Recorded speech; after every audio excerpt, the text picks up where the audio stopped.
మీరు ఇంకా చెప్తున్నాను, మన యువతకి మనకి ఇప్పుడు రోబోలు అన్ని జాబులు తీసుకెళ్ళిపోయి జెన్జీ ఆల్ఫా మా తరం ఎలాగో అయిపోయింది, మేము ఎలాగో సంకనాకిపోయాం, అయిపోయింది మా తరం. కానీ ఇప్పుడున్న ఆల్ఫా జెన్జీ జనరేషన్ ఎలా బతుకుతారు? ఎక్కువ జనాభా కలిగిన దేశం మన. దయచేసి యువతకి మీకు చేతులెత్తి నమస్కరిస్తున్నాను, చదువుకోండి రా, బాగా చదువుకుంటే ఎలా అవుతుంది మన దేశం మీ చేతిలోనే ఉంది.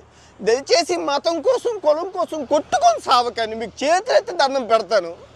ఒక బ్రదర్గా చెప్తున్నాను, దేశం సర్వనాశనం చేస్తున్నారు ఈ నా కొడుకులందరూ కలిపి, మతం పేరుతో కులం పేరుతోని.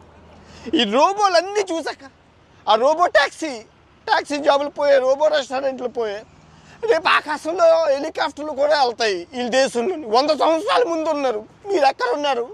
రోజు తెల్లాలేస్తే కులం మతం కొట్టుకు చేస్తున్నారు నా కొడుకు.